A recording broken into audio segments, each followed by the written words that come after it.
is. Okay. Okay, good afternoon, ladies and gentlemen. May I have attention, please? All quiet, please. Thank you. Go ahead, take your notes out. We're going to be, let's see, we'll talk a little bit about art. Actually, I got some things to talk to you about art. And then we'll talk, oh, yes, of course, about Johannes Gutenberg and the printing press. Yes, and we're going to continue talking about some very interesting people, including Nicolo Machiavelli, who's from Italy, who wrote a book called The Prince. Raise your hand if you ever heard of that book. No, so you didn't cover that, because I know some of you guys covered like Renaissance art last year. Well, you didn't cover The Prince. Oh, good. This is going to be good. So we're going to get something that you don't know yet. So yeah, we got that going on. 3 days, we'll see you next week. Yes? Yes? Yes? How many days will we see you the following week?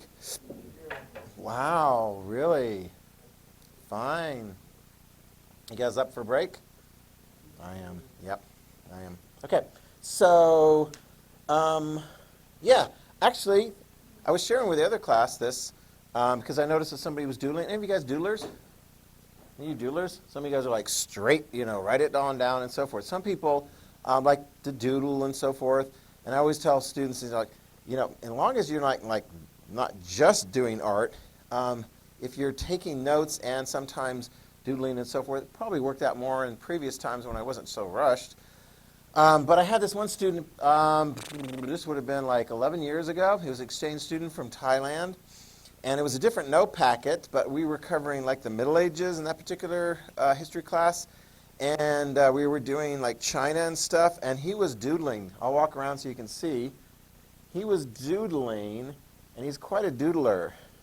And it was actually relevant doodles. Yeah, like dragons and castles and samurai. I mean, it was pretty cool. So like I was explaining the basics, and he was getting the basics in his notes. That was the note packet that I had created back then. And then he was also doing doodles. I'll show you another spread. You can see those right there. All right, here's the other spread. This is pretty good. So I was giving lots of different stories and examples, and so he was just like going to town with it. I think you can see like all kinds of pagodas and all kinds of like Asian influences. Yeah, we had the same textbook back in those days, and he would read the entire thing. I wouldn't be surprised if he read the whole thing. Like, so sometimes he was reading it in advance of what I was teaching, which gave him an opportunity to be very prepared. So if you want to do doodles, that's fine, right?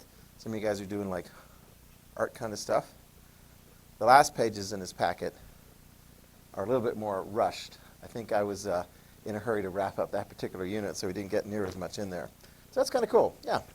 Anyway, so doodle, doodle, doodle. I had a student taught for 4 years, and she bequeathed me all of her notes with all of her little doodles. She included me in all the various different stories of history and like really little teeny tiny things. So here I am trying to stop the Mongols, and here I am trying to do this, and here I am doing that. It was quite entertaining. So yeah, in here, let's get to printing press. Let's say a few things about the printing press, shall we?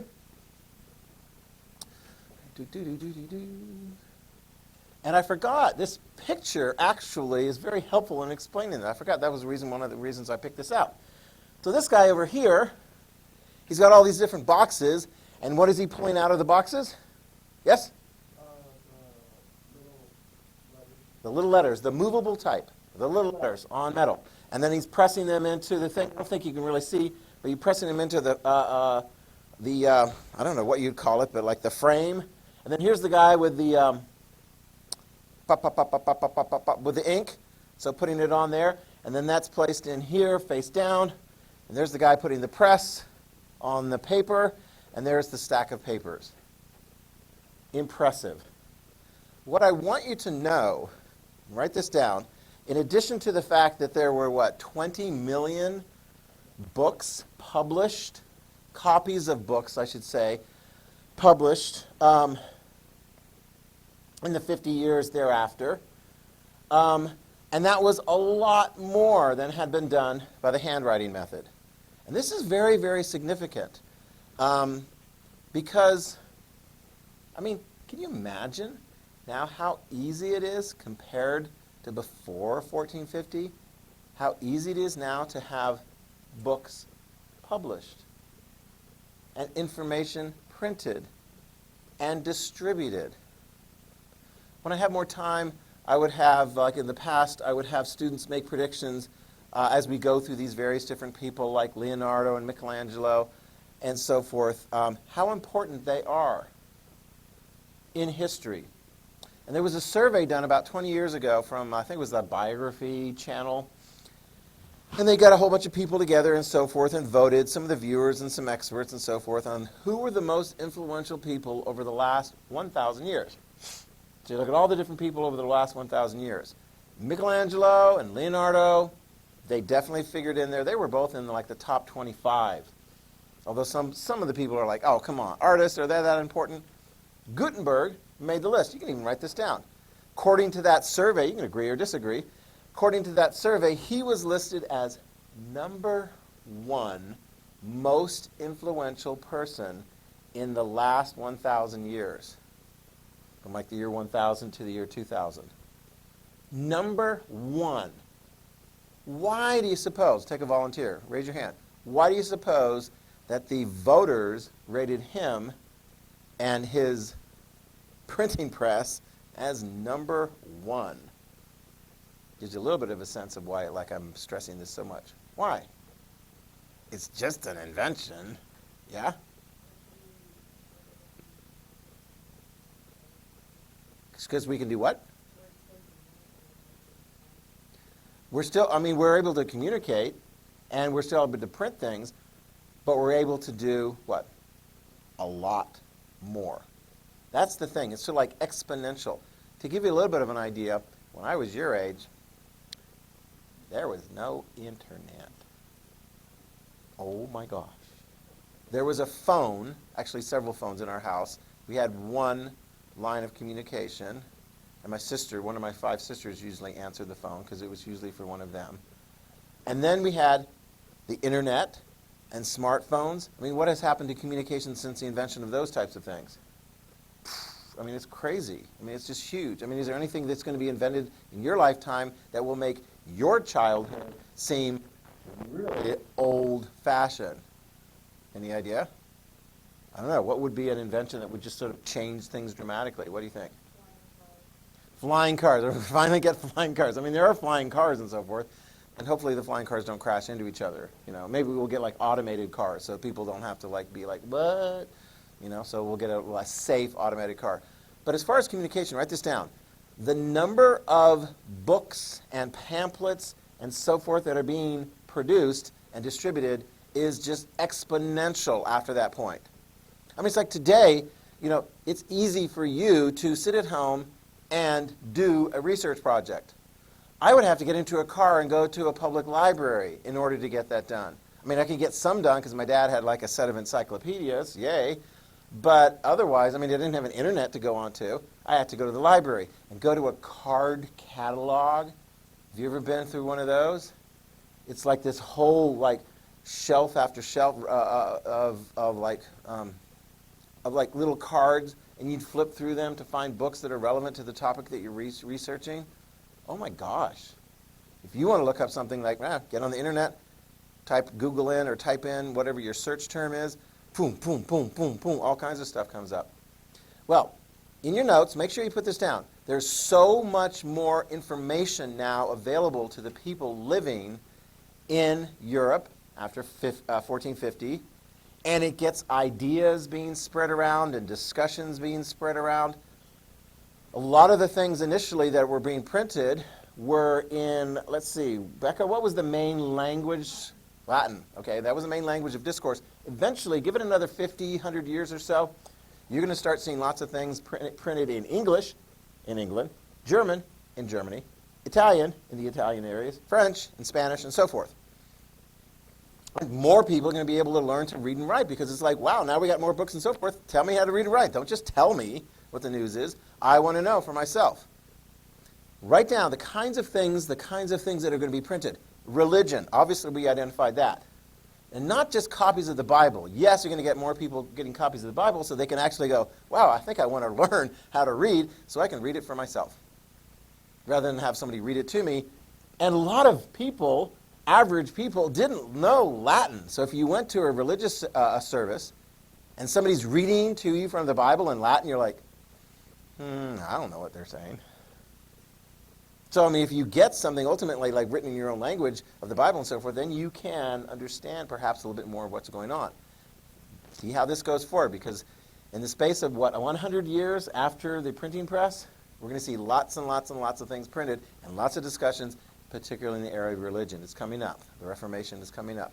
The split of the Catholic Church and breakaway into Protestant churches, that's coming up. And that's partly possible because of printing. The ease of printing ideas. Political ideas, write that down too. Political ideas. People are going to be expressing more ideas and so forth politically because it's easier to get it printed and distributed. So you don't have to go talk to somebody to communicate and so forth with them. You couldn't call them on the phone back then. They didn't have invented that yet. But you get printed and distributed, and that's going to be very important. And also other kinds of books, like romance books and fiction. Those are popular. Hello? So that could be part of the whole thing going on. More and more ideas. Science. Good grief. Are you kidding me? Write that down. Scientific ideas. So you don't have to hang out with other scientists necessarily. You read the works of other scientists that are being published, and then you're like, oh, I'm learning. And then you add on to it, and all kinds of different scientific advancements are going to be made as a result of, thank you very much, Johannes Gutenberg, the printing press. And did he get all the money that he deserved for having invented that? No. Why? Thieves. Yeah, thieves. Yeah, printers are going to be a big deal for many, many years. Actually, throw this out, see what you know. Next semester, we're going to be studying a guy in America. He was one of the founding fathers. Raise your hand if you can tell. Who was this person? He was also a printer. He's not a president. He's not one of the presidents. Good place to look there. He's not one of the presidents. He was a printer, and his actually face is printed on American currency. Benjamin Franklin. Was that what you were going to say? Yeah, Benjamin Franklin. He was a printer. He printed a lot of his things and other people's things and so forth. He did a lot of things. He was an inventor. Yeah, Benjamin Franklin was a big deal. So anyway, printing, very important. I wouldn't argue necessarily that this guy gets the number one thing because of the impact of his invention. Okay? All right. Now, let's continue on. Thank you very much, Johannes Gutenberg.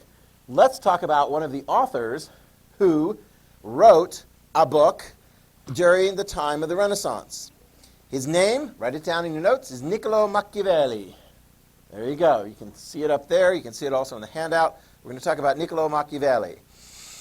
He spent a lot of time in Florence, among other Italian cities.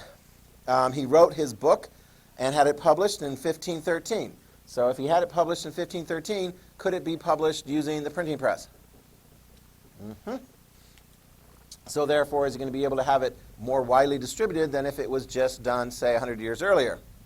Yes, yes, yes, good. Who's going to read it? I'll tell you what. Write this down. Nicolo Machiavelli's book is going to be read by a lot of very important people throughout Europe, and actually over many, many years. You're still going to get people reading it many, many years afterwards. And I'll tell you a couple things about this. Nicolo Machiavelli sort of fits into that whole time period where people are starting to think a little bit more differently. And people aren't relying as much for understanding based strictly on what the church and the church leaders say is what you need to understand. So Nicolo Machiavelli, he's going to write about, write this down, politics. He's going to write about politics. And he's going to write about people as they behave in politics. So the people who would read his book are like rulers. And basically his book is like an advice to rulers. In fact, it's sort of like this. It goes along these lines. A good prince, somebody who is going to be in power, so prince, king, whatever the ruler is, will do this in this situation because that's what works. Now let me tell you, before we get into what his advice is, and in fact there's a word that's used in the English language at least, when somebody does something and it seems to be following his advice and his understanding of the way humans are, they call it Machiavellian. Have you ever heard that term? Machiavellian. Well, basically the idea is that, it's almost like, I don't know, raise your hand. How many of you guys are like, I know people. I know how people work. If I get into a situation and I know that there's another person on the side and I know what I want, I know how to get it. Let's just say it's like maybe with parents. How many of you guys, raise your hands, are pretty effective at getting what you want, say, from a parent? One of the most important. How many of you guys are like, not so effective? Gosh, I could use Machiavelli's Prince, the idiot version for, young people for their parents. All right? It's the same. It's going to be sort of that kind of advice that he's going to give. First of all, I want you to write this down. He says, humans are not perfect. We are not angels. And if you think as a ruler that your people are angels, or that you should behave like an angelic, perfect, good Christian ruler, it's not going to work. So some of his advice is going to cut against, say, for example, some of the things that churches would teach people on how to behave. You understand that? So he's not like a preacher giving religious advice on how people should behave, following the teaching of Jesus or something like that. No. Put this down. He says, I give advice about humans based on observations about humans. What do you mean, observations? What is that? What the heck is that about? I mean, do you guys have a class where you spend a lot of time talking about making observations and looking at the observations and coming up with a thesis and then testing that thesis and what? Science, exactly. Yeah, in fact, put this down. Nicolo Machiavelli is like an early example of a political scientist. He's like an early example of a political scientist. The class that students take in the 10th grade, government, that's like political science. People creating governments and people carrying governments and so forth. And that's what he's writing about. He's like, hey, I got advice to rulers. Set the Bible aside. You know that there's people out there. And I'm going to start. This might help you a little bit because I'm going to ask you if you can give me advice on what is it best for a ruler to do in a given situation. But I'll give you a little bit of a heads up first. Here is one of the things that Nicolo Machiavelli observed about human beings. And you can say, wow, that's really cynical, but write it down. He says, humans are fickle and greedy and selfish. Yeah, that kind of stuff. And he had a few other synonyms in there as well. Got that? So he says, based on observations and so forth, this is what I'm assuming about humans. So, no. Write down the question. And then I'll let you discuss it and you come up with the answer based on your observations, your little Nicolo Machiavellians at whatever age you are, and your observations in your life so far. It's a ruler, and they're in charge of their country, and they have to decide, is it better to be loved or feared if you can't be both? I'll say it again slowly, because that's the question you want to write down. When you make a decision with respect to the people, is it better to be loved or feared? You can't have both from the people. Got to make a decision. One's going to cut one way, one's going to cut the other way. Which are you going to go with? Open for discussion. Volunteers? Because I'm going to have you vote on it. What you think would be the best advice, and then we'll see what Nicolo Machiavelli says. What about it? Bella?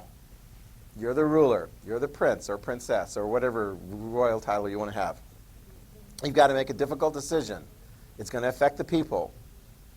One decision, they love you. The other decision, they fear. And when I say fear, let's characterize this a little bit before I hear from you. Fear as in respect your authority and how that authority could be used in a, sort of judicial punishment kind of way. What do you think? Well, when you put it like that, I was going to say that is love, because then if people fear you, then it's always going to be the people that are against you. Silence or authority because it can something the way you think as a ruler. Okay. It happens either way. Yeah, no, I mean, it's a tough one. I like that. Good start on that one. So you're going a little bit more with better to be loved. Okay, because you think that that might work better for you in the long run. Better to be good because, like, you could be, like, nice to them, but it's, like the, a gentle ruler. But if they start breaking the law, you have to put an end to their stuff, because if you don't, trouble takes place, and you have to control it. Okay, so he's giving a specific example. If you didn't lay down the law, and part of the question is, well, what are you going to do with them now?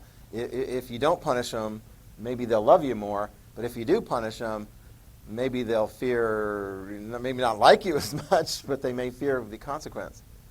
Other input? I want to hear some more. What do you think? Why?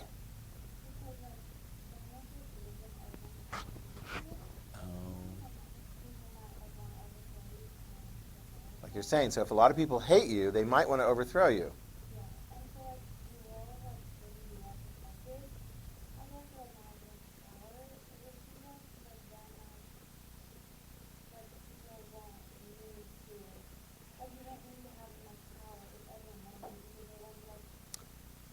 If everyone loves you, you won't need to exercise any power, because day by day by day, the people will go, we love you so much. Whatever you say, we'll do, because we love you. What do you think? Do you agree? What's your opinion? All three, right? You're going to go? Any new ideas you want to add to the mix in the discussion there? Not really. Okay. All right. I want to hear some more. Keith, what do you think?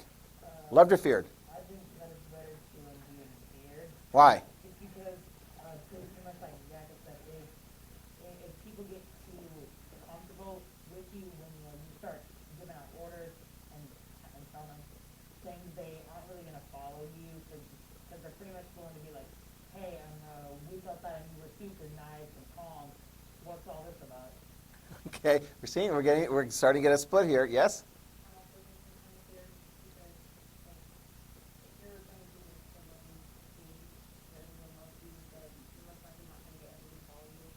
Why not? They love you.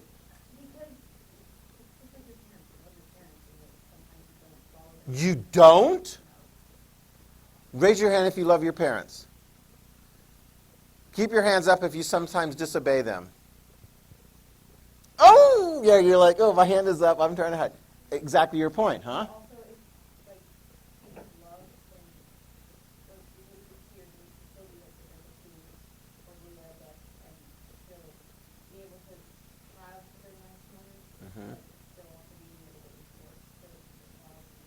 Interesting. Yeah, there's a quote that I had my juniors write down, because we're talking about President number 26, Theodore Roosevelt. One of his favorite sayings was, speak softly and carry a big stick. It's kind of like what you're talking about. I'm being very calm, but look at my fully operational stick here. Yeah, or Death Star, or whatever you want to talk about it. What do you think? Because?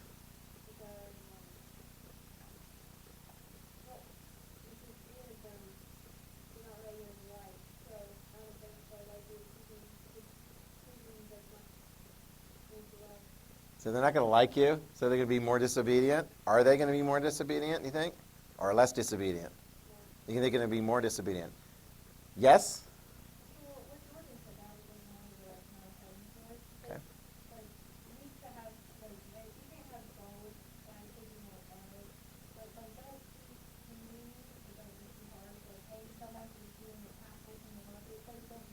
Wow. Do you know why they hung people for stealing horses back in those days? Because if you were without your horse, it wasn't like, oh, well, that's an inconvenience. I guess I have to take a bus or something like that. No, I mean, you could be dead if you were without your horse. So, I mean, it was a serious thing. Plus, they didn't have as many police back in those days. So they needed to, like, increase the punishment to create a sense of, I really shouldn't do that. Because if I do get caught, on the off chance, I'm dead.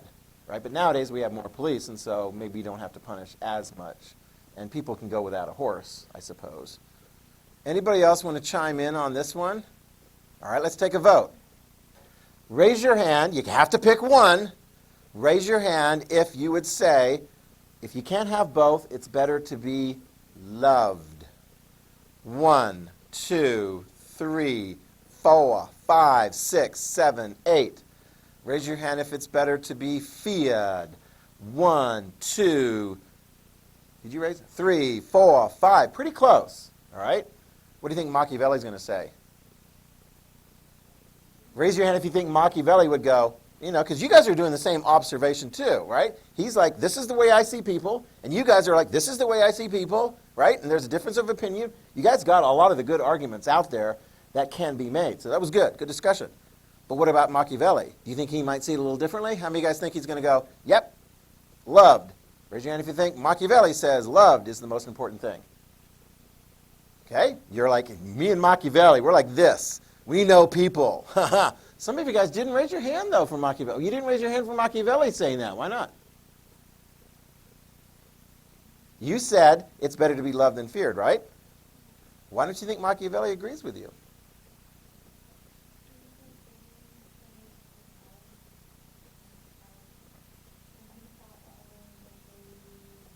So you don't agree that everyone's greedy and selfish and so forth?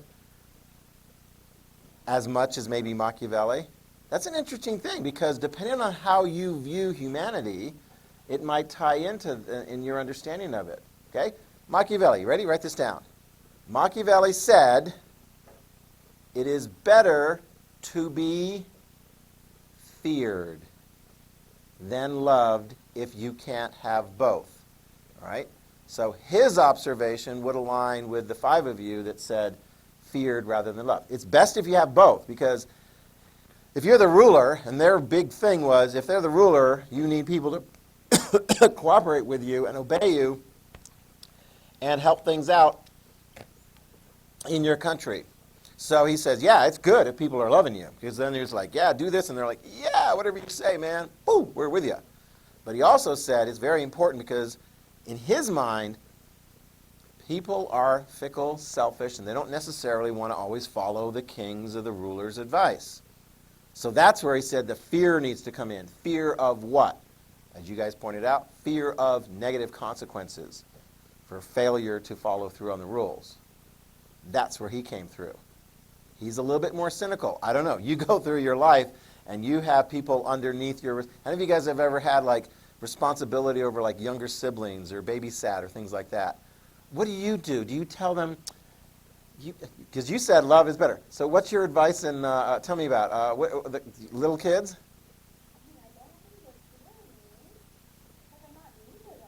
Here's this. Do you give them boundaries? And what do you say about if they cross those boundaries? And what does that entail? No, but I mean, like, what are some of the consequences? What are some of the punishments or whatever? Like a timeout, right? Well, and it's weird because that's why I like the definition of fear. I don't want to be like, oh my gosh, it's a terrorist. Like, it or the subway or the sewer system or something like that. But no, it's fear would be the consequences. So do the kids fear you in the sense that they will obey you because they don't want to have a timeout? Yeah, kind of, yeah. So, I mean, if we look at fear and kind of make it a little bit more soft-pedaled and so forth, maybe if you look at it that way, then it would kind of come along and so forth. It isn't like you're going to hang them up and like, because you can't do that to children, I mean, their parents will come and they'll go, why is my child in handcuffs? Because they're really, really tough. It's like, ah! You're like, can't we just cover their mouths or something like that? No, you can't do that. Okay? So, that's where Machiavelli comes in, and I think maybe with the fear part, some of you guys, if I were to change it to like, was it better to be loved or punished?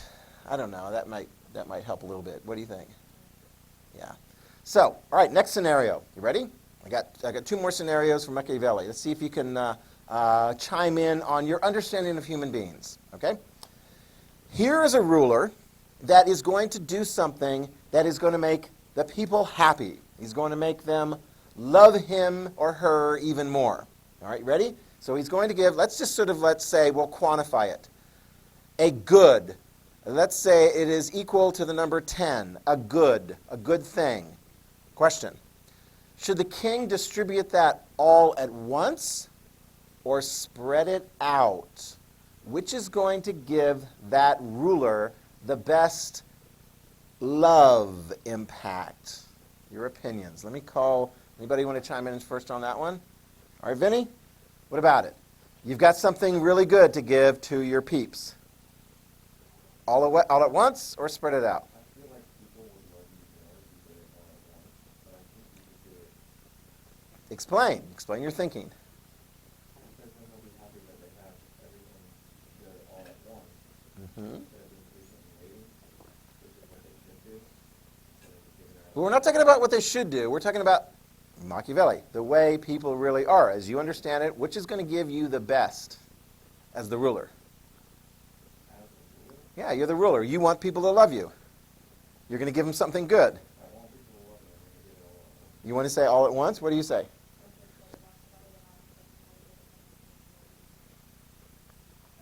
Yeah, I think that that would be something we can do it all at once, so then we have this might be huge, that's something we can do. So we're just gonna be like, okay, I'm done with this guy, so then we're like, It's not so cynical, man. You're like really tapping into Machiavelli's thinking. What do you think? I just started with like,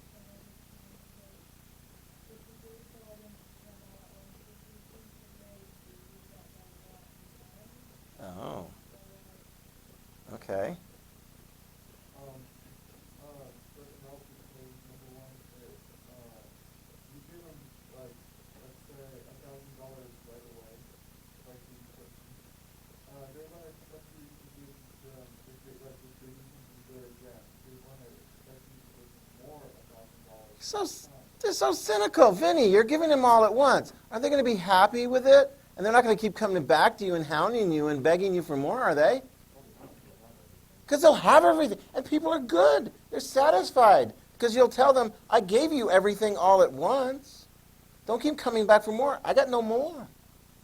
Right? What do you say? I agree with Vinny, because if it's like a loaf of bread that everyone gets, they can spread it out themselves, so then Okay. they have the freedom. And Now that's an interesting, because a loaf of bread, I mean, you're going to need to eat something each day. I know in my mind I was thinking like, how would this work? Let's say your birthday comes along, okay? So your parents are like, hey, we got this birthday present for you. And what do you want? Do you want the birthday present right there all at once on your birthday? Or would you like it spread out? What's going to work better for you? Or like a Christmas present or something. Do you want it like on Christmas Day, or do you want like da da da da da da da da da da da da da da da da da? Anybody else want to chime in on this one? What do you want? What do you say? All at once or spread it out? If you're the ruler, what's the best way you're going to get more love? I definitely spread it out more because the feeling of satisfaction is greater when you do it all at once. But let's say it's a necessity that you do. Yeah, necessity. If you give that at a reliable pace, Yeah. you can trust you and you can believe me and Yeah, and I think the necessity thing works a little bit differently because you do need that necessity and so forth. This would be sort of like an extra gifty sort of thing. Anybody else? Because we're going to take a vote on it. Yes? Final words? Spread it out more, and like, they'll think that the first thing that you gave them is gonna be it, and they're kind of not so expecting, and they'll try so much more than they want. Yeah. Okay. All right. Let's see what your advice is. This is you and your understanding of humanity, and you're trying to get the best amount of love. How many of you guys say all at once? 1, 2. Just 2? How many of you guys say spread it out? Okay. Machiavelli would say, ding, ding, ding, ding, ding, write it down. If you're going to be given something good, spread it out. That's what Machiavelli said. Yeah, and it's kind of one of those things depending, because it's like if I got a birthday coming up, I'm like, come on, just don't give me one little thing. So I mean, you can disagree with Machiavelli. That's fine. I'm not saying it's the right thing to do. Uh-huh. All at once. I'm saying that's how you would get love. But that's the question, right? Mm-hmm. I'm not saying you should do it. Yeah, and I don't. And it's not like I'm not completely in agreement with Machiavelli, because Machiavelli seems to me at times is a little cynical about humans, because he would say, here's the deal. He would say again, humans are fickle. If you give them something now, they're like, yay, and they just sort of bank it, and then they come and expect something tomorrow. It's like the old expression, what have you done for me lately? Right? Even though it was really big on the day that you gave it to them, a week later they're going, yeah, what have you done for me lately? Kind of cynical, but that's what his advice would be for the rulers. because he would say humans tend to forget that really, really good thing. He would say that what is fresh in their memory, that is positive, will stick a little bit better. All right? Another scenario. You ready? This is going to be punishment. This is going to be like, there's going to be some punishment. There's going to be some pain here. There's going to be some consequence. You broke my law, and now we're going to have some punishment, right? The fear component. What's the best thing to do if you want to have the best amount of, like, let's call this a positive result of fear, as in obedience, as opposed to, I hate you, and I'm going to organize a revolution to overthrow you. You understand that? So the ruler is trying to get the people to obey, but not hate and rebel. So if you have to do the punishment, two choices. All at once or spread it out. What do you think? The punishment, all at once or spread it out? What do you think?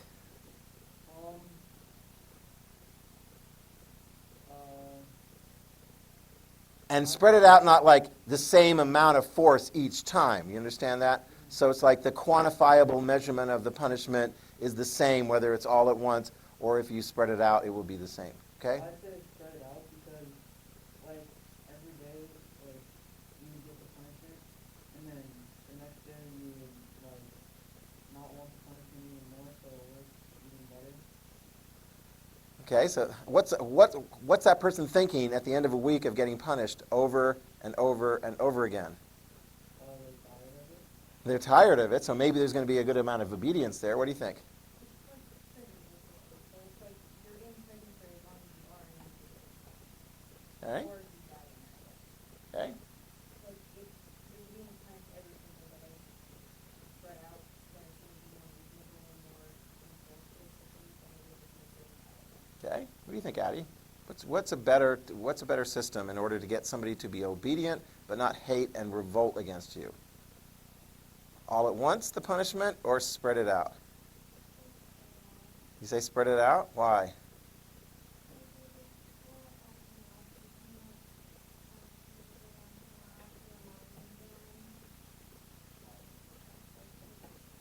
Yeah, especially if they're acting up again. Now, this is sort of like the punishment after one act up, right? So should you give them the punishment right there and then, or should you like give it a little bit now and a little bit then, and a little bit then, and a little bit then?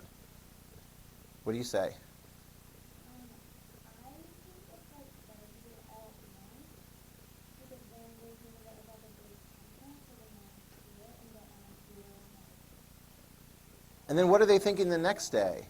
but then like say they do the bad thing, and then like the bad thing, they get the punishment, but then the next day it's like, oh, so they're like, oh, they already have the next, it's gone. But if you spread out every day, you're going to remind yourself every day, because you. Interesting. Okay, we'll take a couple comments and we'll take the vote. Well, it also depends on the scenario. Yeah, of course. Like, prison, of course, but Yeah. you can't just make it one day straight and then Yeah. Ooh, 1 day in prison, yeah. But, like, let's say if it's like a beating, like you're beating, let's say it's like someone who was caught, like, stealing something. It'd be better to do it all at once, because number one, it's in some ways it's actually kind of easier to endure it all at once, because if it's spread out, it's like, oh, come on, this is happening again, and if they get Yeah. quickly, take the place, once they get, like, like, like when you get hit, like, when you hit yourself somewhere, and it pops up, Yeah. it's that easy, but it's very, It's going to hurt again. Here's one for you. How many of you guys, let's say you got a Band-Aid on you, okay? You're going to take the Band-Aid off. How many of you guys are like, pull it off slowly and have it pull each little hair out? You want to feel the pain of it. You want to do it slow? How many of you guys are like, rip that thing off right away. Rip that thing off. Oh, it's going to hurt, but it's going to be done. All right, how many of you guys say the best advice is to do the pain quickly? 1, 2, 3, 4, 5, 6, 7, 8. How many of you guys say spread it out? Machiavelli's advice is to spread it out. Write it down. Machiavelli would say, do it quickly. Kind of like along the lines that some of you guys were saying in your discussion here. That's Machiavelli. Do it quickly. Get it all done. right? Because then the next day, you're not like anticipating that day you're going to get punished. The punishment is in the past. In fact, if you take his previous discussion about like doing something good, he would say, hey, the next day you get something good, and then something good, and then something good. So he's got that fear of the big punishment if you do something wrong, but then the latest thing that you're feeling is something good.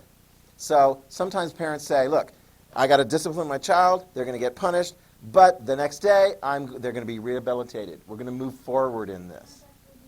Do they? Oh, that's a lot of punishment.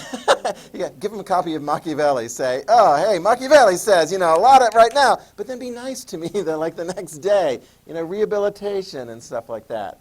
Okay, so here's one of my favorites. Here is Steve Carell from The Office, Michael Scott.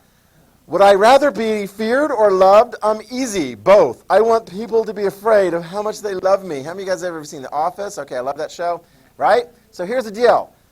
One of my favorite characters, of course, in The Office is Dwight Schrute, who's a good buddy. He's played by Rainn Wilson, right? So he's an actor, and when he got started in Washington, D.C. theater,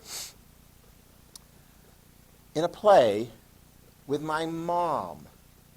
My mother's a stage actress, and this was a review I found from 1994. Rainn Wilson, starting his early career, almost all of the cast members excel at combining the sensibilities of comedy and murder mysteries, but standouts include Rainn Wilson as Karen's sweet twit of her brother, and June Hansen as their dour housekeeper. It's my mom. She's 94 years old now, and she was on stage with Rainn Wilson way back when. And I will share with you one of my favorite Rainn Wilson sketches. We've got just enough time. This is the Staying Alive when somebody comes in and tries to give a lesson. Some of you guys know this one. Somebody tries to give a lesson on resuscitation using a very expensive dummy. No, those, they are not breathing. And they have no arms or legs. No, that's not part of it. Where are they? You know what? If we come across somebody with no arms or legs, do we bother resuscitating? This is silly, I but mean, what kind of quality of life do we have there? I would want a little bit more legs. How about no arms? No arms or legs is basically how you exist right now, Kevin. You don't- oh, All right, let's get back to it, because you're moving on. Okay, too fast. Everyone, we need 100 pace of 100 beats per minute. Okay, that's hard to keep track. How many is that per hour? I was divine and punctual. Okay, well, a good trick is to come to the tune of Staying Alive by the Bee Gees. you know that song? Yes, I do. How does it start? First I was afraid, I was petrified. No, Staying Alive, Staying You were Alive. in the parking lot earlier, that's how I know you.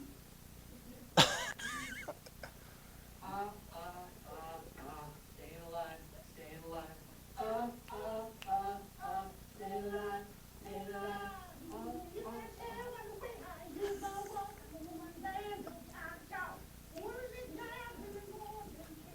She's like, why did I agree to teach these people? Oh, it gets worse.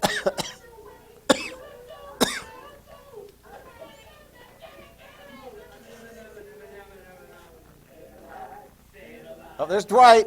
Rainn Wilson. And the ambulance didn't arrive because nobody called 911. So you lost him. Okay, he's dead. Oh, now what? What do we do next? Anybody? Rose? I have no idea. Anyone else? We buried. Wrong. And check for an organ donor card. If you have one, we only have My mom was in a play with this guy.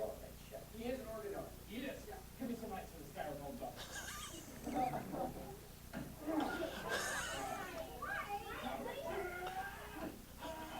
We searched the organ.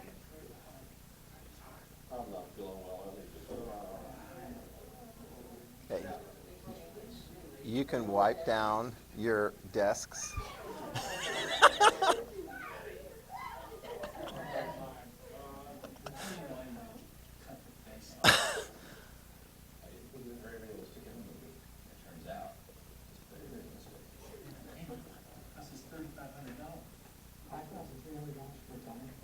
$5,300.